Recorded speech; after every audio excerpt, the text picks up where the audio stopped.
Avant de vous engager pleinement dans ces leçons de Napoléon Hill, il est important de comprendre qu'elle repose sur des décennies de recherche et a été validée par des scientifiques renommés. La leçon est avant tout pratique, et son efficacité a été prouvée par ceux qui ont testé ces principes. Le scepticisme, en tant qu'obstacle majeur au progrès et au développement personnel, doit être surmonté pour tirer le meilleur parti de cette leçon. Nous vivons dans une époque sans précédent, où la science et la technologie ont révélé plus de lois de la nature que jamais auparavant. En 3 décennies, nous avons maîtrisé l'air, exploré les océans et presque éliminé les distances sur Terre. Nous avons exploité la foudre pour alimenter l'industrie et fait pousser l'abondance là où il n'y avait que rareté. C'est une époque d'illumination, mais nous n'avons fait qu'effleurer la surface de ce qui est possible. Lorsque nous aurons débloqué les puissances secrètes en nous, les découvertes passées sembleront insignifiantes. La pensée, en tant que forme d'énergie la plus organisée, est au cœur de cette époque d'expérimentation et d'innovation. Nous commençons à comprendre que les pensées peuvent être transformées en réalité physique grâce à l'autosuggestion, un outil puissant pour se débarrasser des effets négatifs accumulés par des générations. Le développement de la confiance en soi commence par l'élimination de la peur, cet ennemi du progrès. La peur se manifeste sous diverses formes, souvent en nous chuchotant des doutes. « Tu ne peux pas le faire »,« Tu as peur d'échouer » ou « Tu n'es pas à la hauteur ». L'homme hérite de traits physiques et mentaux par 2 formes d'hérédité, physique et sociale.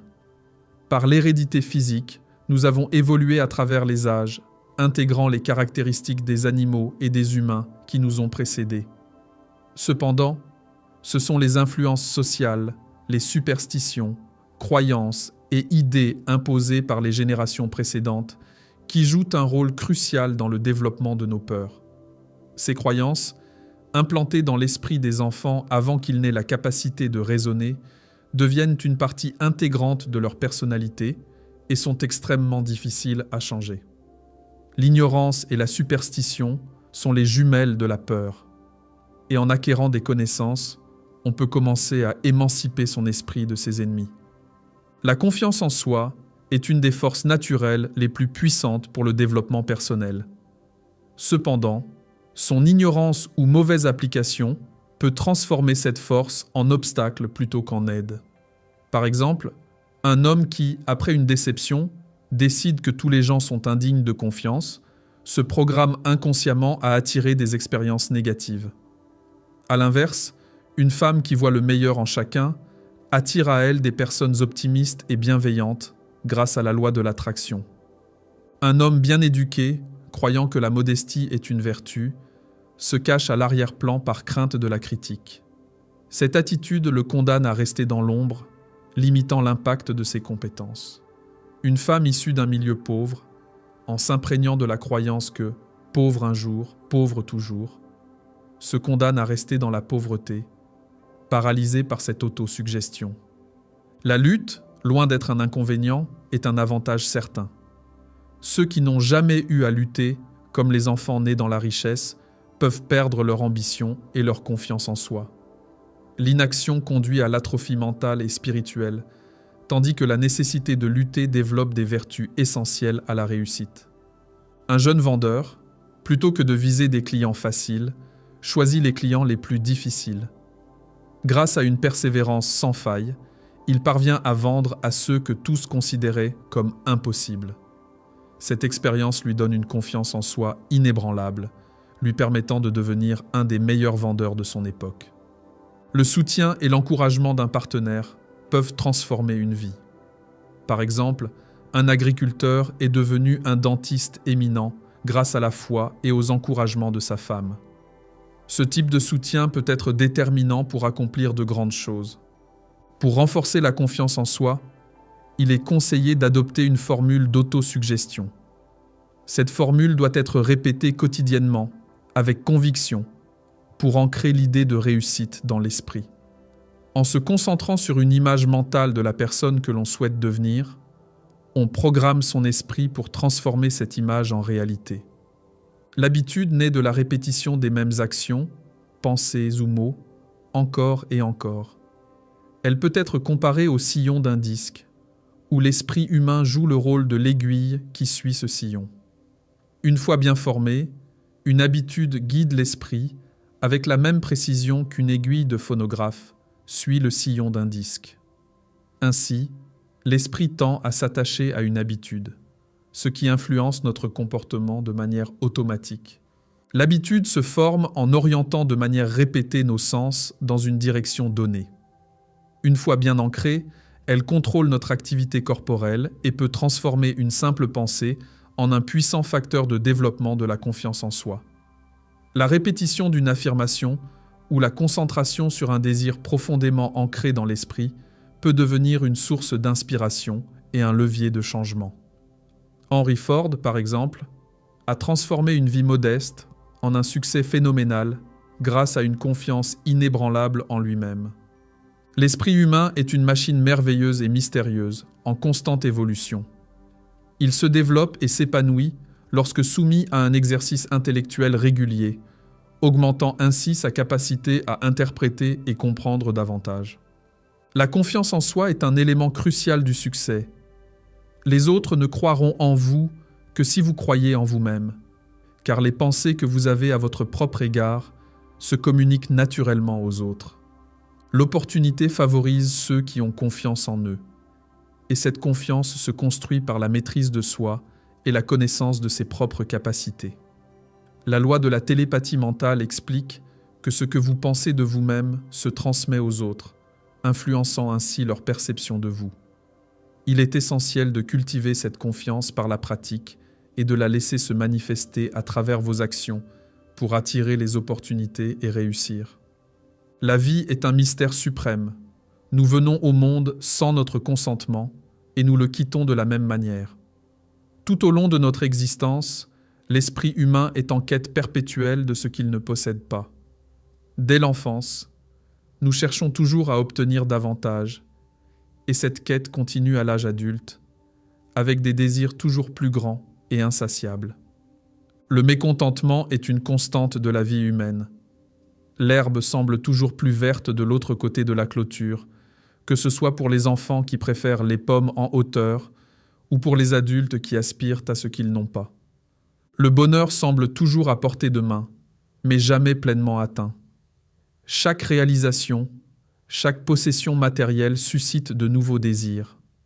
Même lorsque nous obtenons ce que nous souhaitons, l'insatisfaction persiste, car ce que nous désirons le plus reste souvent hors de notre portée ou perd de son attrait une fois acquis.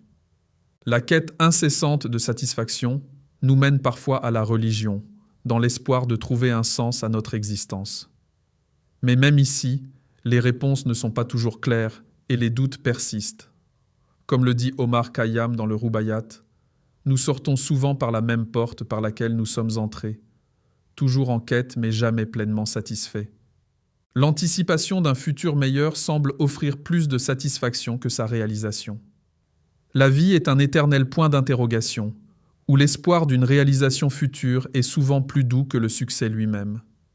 L'insatisfaction découle souvent de la découverte des limites des choses et des personnes qui nous entourent.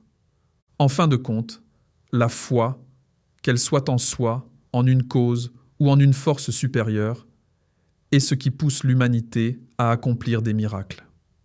Les exemples d'Edison, des frères Wright, de Gandhi et d'autres montrent que la foi est le moteur des grandes réalisations. Les miracles du passé, présent et futur, sont le résultat de cette foi inébranlable. Le véritable leadership dans le monde moderne nécessitera cette capacité de foi. Les miracles de l'avenir seront révélés non seulement par la science, mais aussi par ceux qui croient en leur capacité à repousser les limites de l'esprit humain. L'habitude d'épargner. Beaucoup de personnes vivent dans la pauvreté parce qu'elles ont adopté des habitudes destructrices sans comprendre la loi de l'habitude ou celle de l'attraction, selon laquelle ce qui est semblable attire le semblable. En croyant que leur capacité de gain est limitée, elles finissent par se retrouver dans un cercle vicieux de pauvreté et de peur, bloquant ainsi les opportunités de prospérité. Pour créer l'habitude d'épargner, il est crucial de se fixer un objectif clair et défini, notamment la somme d'argent que l'on souhaite gagner. Cette image mentale doit être implantée fermement dans l'esprit, remplaçant la conscience de pauvreté par une conscience de prospérité. En attendant la prospérité, on se prépare à la recevoir et à l'utiliser de manière judicieuse. En augmentant sa capacité à gagner de l'argent, il est important d'inclure dans son plan l'épargne d'une part déterminée de ses revenus. Cette pratique régulière conduit à l'indépendance financière, éliminant ainsi la peur de la pauvreté. Les pensées et discours pessimistes, qu'ils viennent de soi ou des autres, peuvent limiter notre succès. À l'inverse, penser et parler de prospérité attire des opportunités positives. Un environnement où l'on parle de richesse et d'abondance favorise le succès, tandis que la conscience de pauvreté, nourrie par des pensées et des craintes négatives, ne conduit qu'à la pauvreté. L'habitude d'épargner est non seulement un moyen de conserver ce que l'on gagne, mais aussi un catalyseur pour accroître ses revenus et atteindre la liberté financière. L'endettement est un maître impitoyable qui étouffe l'ambition, détruit la confiance en soi et éteint l'espoir. Lorsqu'une personne est écrasée par la dette, elle est aussi impuissante qu'un esclave enchaîné, incapable de réaliser un but précis dans la vie. L'endettement, souvent dû à des dépenses inutiles, devient rapidement une habitude destructrice qui peut mener à l'échec, à la misère et même à la ruine de toute une famille. Il existe deux types de dettes, celles contractées pour des dépenses de luxe qui sont à éviter et celles contractées pour des investissements professionnels qui peuvent être tolérées si elles sont bien gérées. Malheureusement, beaucoup se laissent tenter par la spéculation pour se libérer de leurs dettes, mais cette approche conduit souvent à un endettement encore plus profond. La peur de la pauvreté, alimentée par l'endettement, est l'une des peurs les plus destructrices. Elle paralyse l'ambition, la confiance en soi, et peut conduire à des décisions désespérées. Pour vaincre cette peur, il est essentiel de cesser de s'endetter, de rembourser progressivement ses dettes et de développer l'habitude d'épargner. Épargner même de petites sommes régulièrement peut non seulement offrir une sécurité financière, mais aussi renforcer la discipline, la maîtrise de soi et le courage. L'accumulation d'argent est une science simple. Il s'agit de subordonner les plaisirs présents aux besoins futurs, en évitant les dépenses inutiles et en épargnant systématiquement. La réussite financière, souvent jugée à tort uniquement par le montant d'argent possédé, est en réalité facilitée par l'habitude d'épargner. Une personne sans épargne est vulnérable aux imprévus et aux crises, tandis que celle qui a mis de côté de l'argent est mieux équipée pour saisir les opportunités et surmonter les défis. Combien faut-il épargner ? Il n'existe pas de réponse universelle à la question du montant à épargner, car cela dépend de nombreux facteurs propres à chaque individu.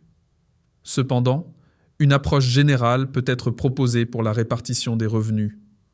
Compte d'épargne, 20%. Vie courante, vêtements, nourriture, logement, 50%. Éducation, 10%. Loisirs, 10%. Assurance vie, 10%. Cela permet de garantir une certaine sécurité financière, tout en maintenant un équilibre entre les différentes nécessités de la vie. Cependant, il est important de noter que la plupart des gens ne suivent pas cette répartition idéale. En réalité, beaucoup de personnes n'épargnent rien, consacrent la majorité de leurs revenus aux dépenses courantes et laissent très peu pour l'éducation, les loisirs ou l'assurance. Prendre l'habitude d'épargner une partie de ses revenus est presque une garantie d'atteindre l'indépendance financière. À l'inverse, ceux qui n'épargnent rien ne pourront jamais espérer cette indépendance, peu importe leurs revenus. Pour ceux qui n'ont pas encore adopté cette habitude, il est crucial de commencer dès que possible, même avec de petites sommes. L'épargne régulière et systématique est un élément clé pour se préparer à l'avenir et pour pouvoir saisir les opportunités qui se présenteront. Un jeune homme, originaire d'une région rurale de Pennsylvanie, arrive à Philadelphie et travaille dans une imprimerie. Encouragé par un collègue, il commence à épargner 5 $ par semaine, accumulant ainsi 900 $ en 3 ans. Lorsque l'imprimerie est sur le point de faire faillite, il investit ses économies, sauve l'entreprise et en devient copropriétaire, gagnant par la suite plus de 25 000 $ par an. Cette opportunité n'aurait jamais été possible sans ses habitudes d'épargne. D'autres exemples illustrent l'importance de l'épargne. Henry Ford, au début de sa carrière, a pu compter sur des amis ayant économisé quelques milliers de dollars pour lancer sa première usine d'automobile, ce qui leur rapporta des millions par la suite.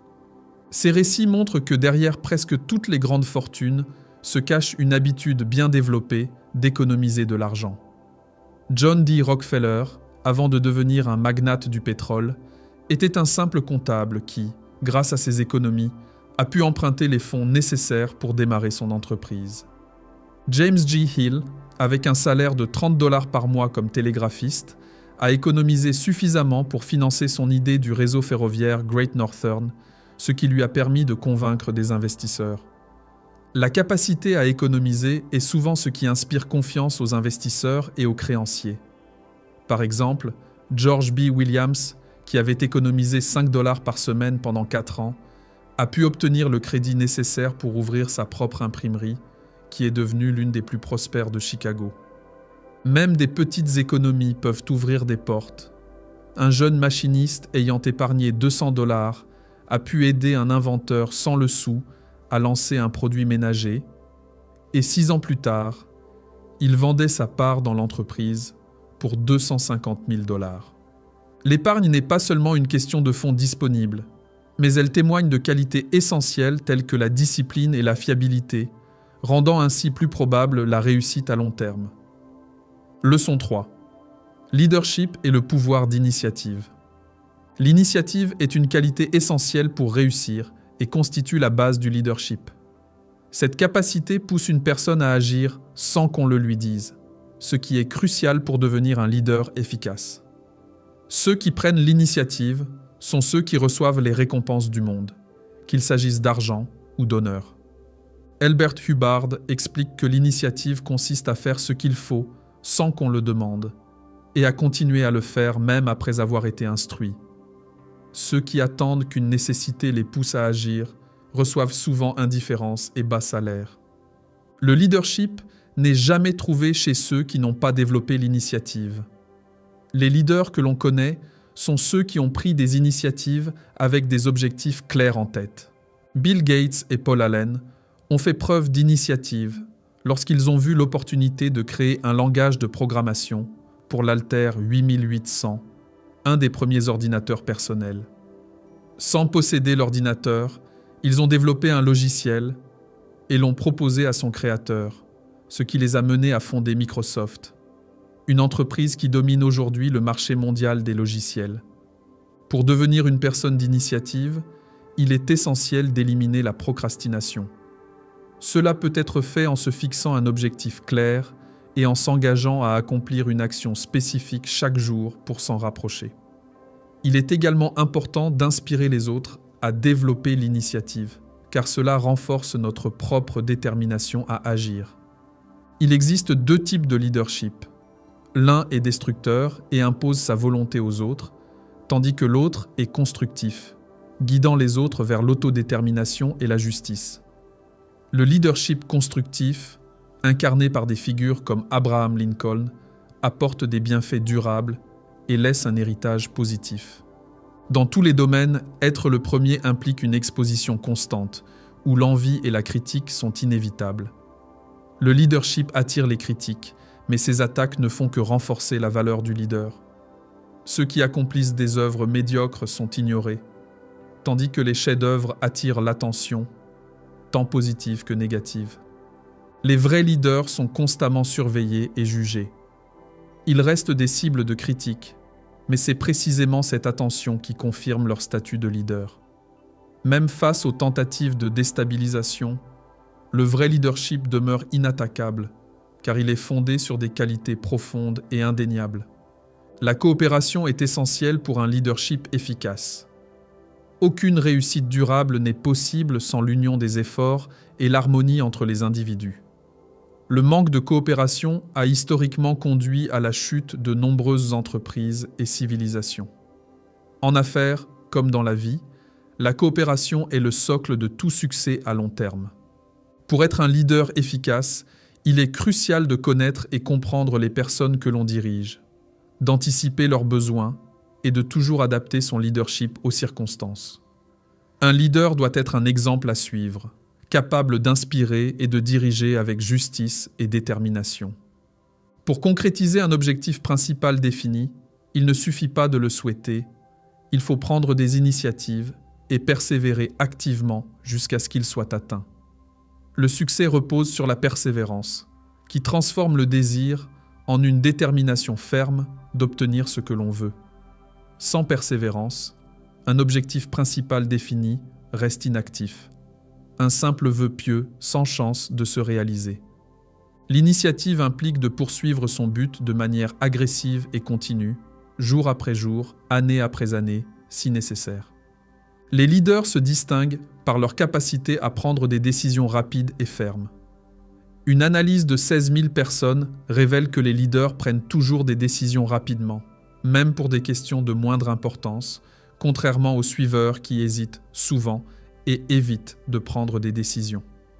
Les suiveurs manquent souvent de confiance en eux, ce qui les empêche de prendre des décisions, même sur des sujets mineurs. En revanche, les leaders ont une vision claire de ce qu'ils veulent et élaborent des plans précis pour atteindre leurs objectifs.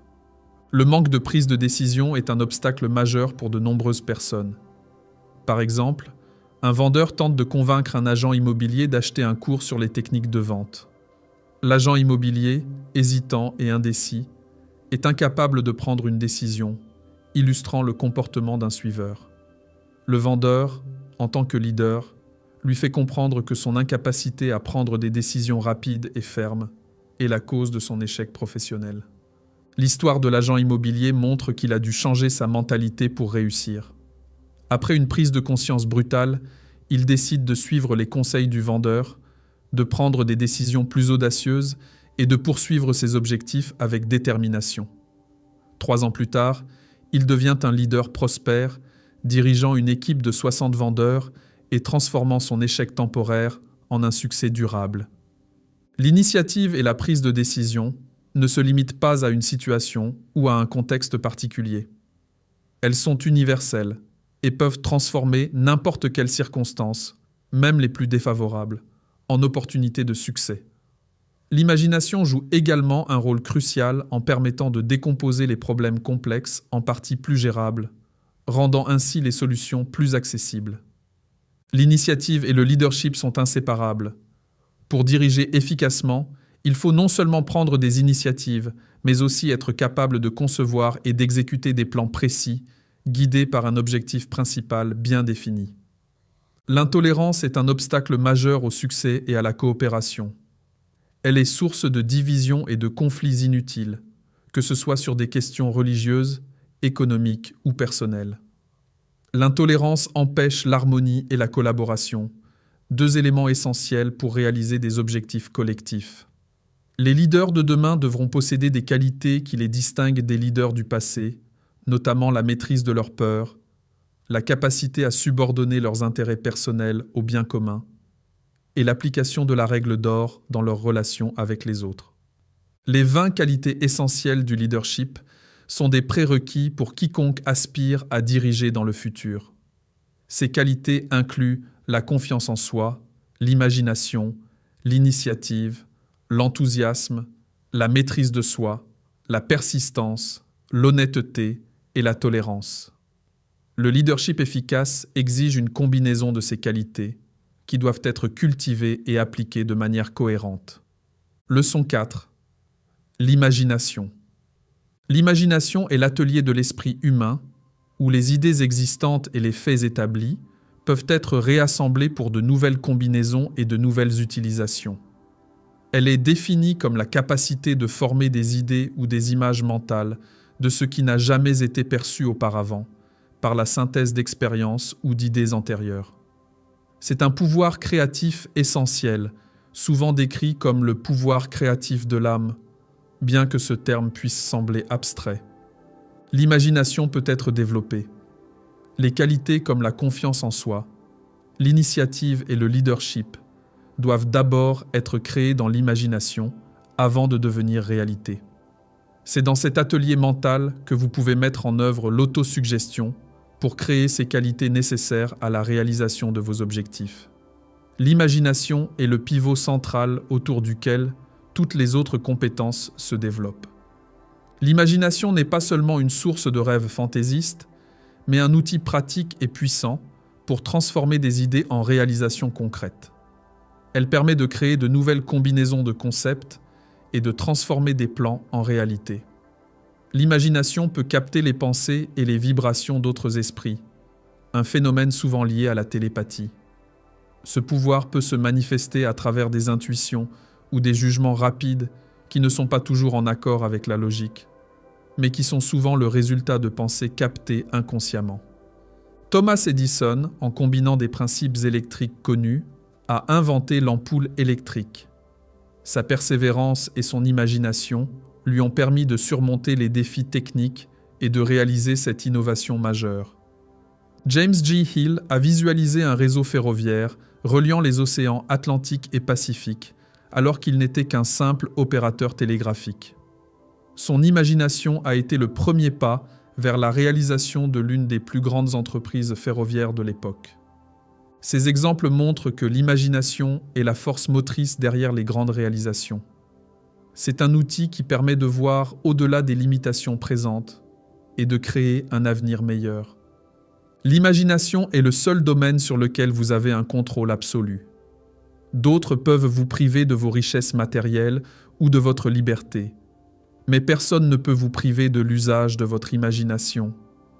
Elle est votre outil pour visualiser ce que vous souhaitez devenir, que ce soit posséder une entreprise, construire un manoir ou atteindre toute autre ambition.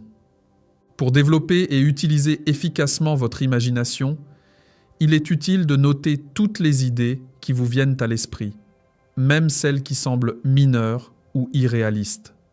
Ces idées peuvent être le germe de grandes réalisations futures. En cultivant et en utilisant cette faculté, vous pouvez atteindre des niveaux de succès que vous n'auriez jamais cru possibles. L'avenir appartient à ceux qui croient en la beauté de leurs rêves et utilisent leur imagination pour les réaliser. À l'est du pont de Brooklyn, un cordonnier a regardé incrédule l'avancée de sa construction, incapable d'imaginer comment un tel projet pouvait être réalisé. Pendant ce temps, l'ingénieur du pont avait déjà vu l'ouvrage achevé dans son esprit avant même que les travaux ne commencent, grâce à son imagination.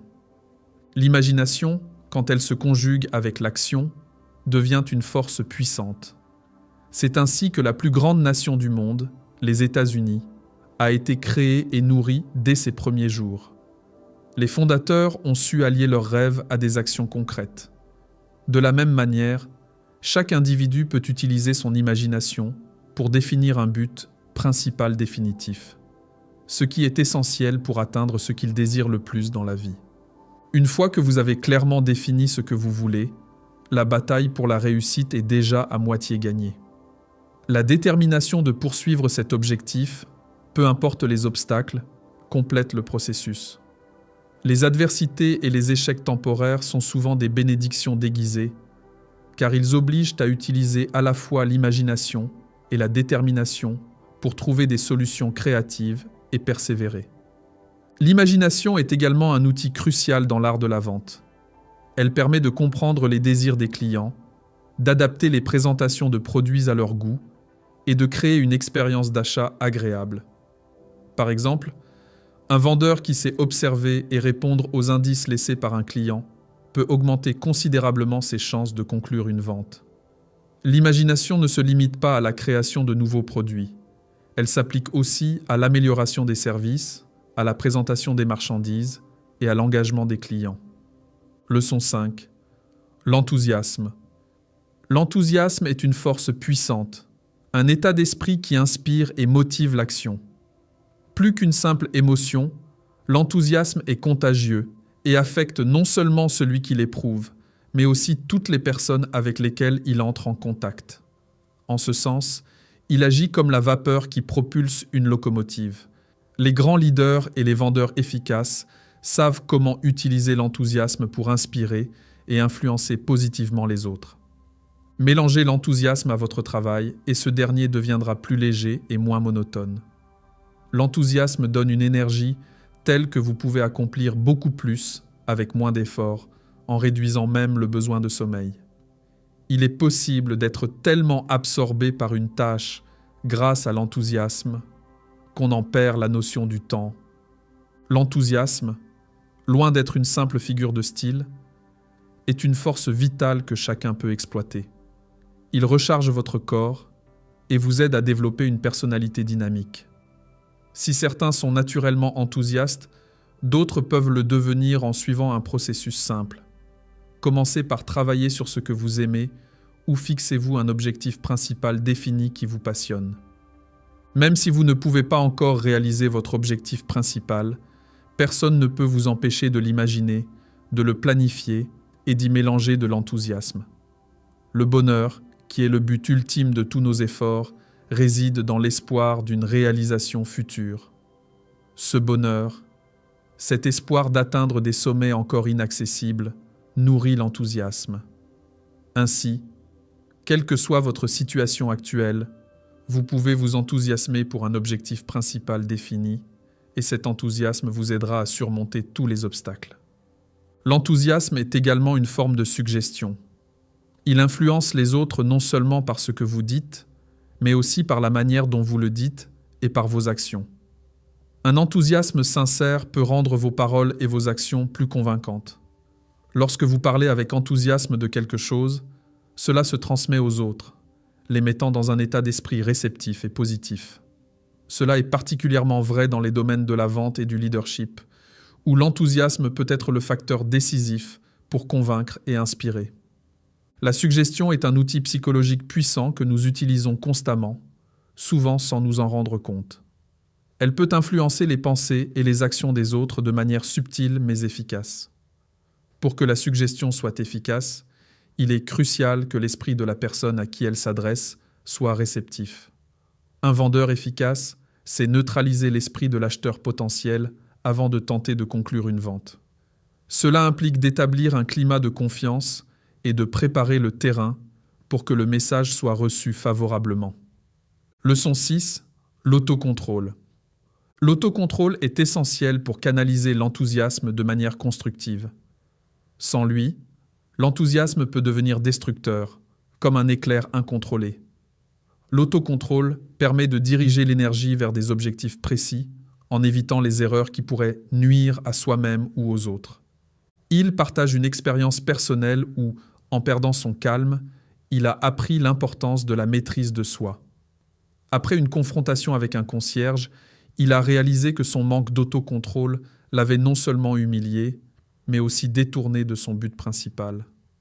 Cet incident l'a poussé à prendre la résolution de ne plus jamais se laisser emporter par ses émotions.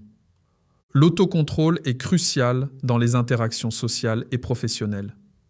La pensée joue un rôle central dans l'autocontrôle. Nos pensées dominantes influencent nos actions et déterminent notre succès ou notre échec. En choisissant délibérément des pensées positives et en rejetant les influences négatives, on exerce un contrôle sur sa vie et ses résultats. L'autocontrôle implique également la gestion des émotions destructrices telles que la haine, la jalousie et la peur. Garder ces émotions sous contrôle est essentiel pour maintenir un équilibre personnel et ne pas laisser le bonheur dépendre des actions des autres. Tous ceux qui réussissent font preuve d'une grande maîtrise de soi. Cette qualité est indispensable non seulement pour accumuler et conserver des richesses, mais aussi pour mener une vie équilibrée et satisfaisante. L'autocontrôle commence par la maîtrise des pensées, qui est la clé pour atteindre ses objectifs. Edward W. Bock illustre, à travers son expérience personnelle, comment la pauvreté peut être une école rigoureuse pour l'autodiscipline et le succès. Né dans une famille aisée, il se retrouve, à l'âge de 6 ans, dans la pauvreté, après que son père ait perdu tous ses moyens financiers. Il raconte comment, malgré son jeune âge, il a dû aider sa famille en effectuant divers travaux. Ces expériences l'ont forgé, lui apprenant la valeur de l'argent et la nécessité de travailler dur pour sortir de la misère. Pourquoi la pauvreté peut être une bénédiction ? Bock croit que la pauvreté est une expérience enrichissante, mais seulement si elle est perçue comme une étape transitoire à surmonter. Il explique que la pauvreté l'a motivé à travailler dur, à se fixer des objectifs et à prendre toute opportunité pour s'élever au-dessus de sa condition. Il insiste sur l'importance de l'effort personnel et de la volonté de s'améliorer constamment, même si les circonstances sont difficiles. La maîtrise de soi est essentielle pour appliquer la loi du talion, qui stipule que nos actions envers les autres nous sont souvent renvoyées en retour. Pour réussir, il est crucial de ne pas répondre à la colère par la colère, mais de garder son calme et de traiter les autres avec respect, même en cas de conflit. Il souligne que la pensée est la seule chose sur laquelle nous avons un contrôle absolu, et que ce contrôle est la clé du succès. En choisissant délibérément les pensées qui dominent notre esprit et en rejetant les influences négatives, nous pouvons diriger notre vie vers les résultats que nous souhaitons. L'autocontrôle est un pilier fondamental pour surmonter les défis, y compris ceux posés par la pauvreté. En cultivant l'autodiscipline, en appliquant la loi du talion avec intelligence et en contrôlant nos pensées, nous pouvons transformer les difficultés en opportunités de croissance personnelle et professionnelle. La pauvreté, loin d'être un obstacle insurmontable, peut ainsi devenir une étape cruciale vers le succès, à condition de s'en extraire par le travail acharné et la maîtrise de soi.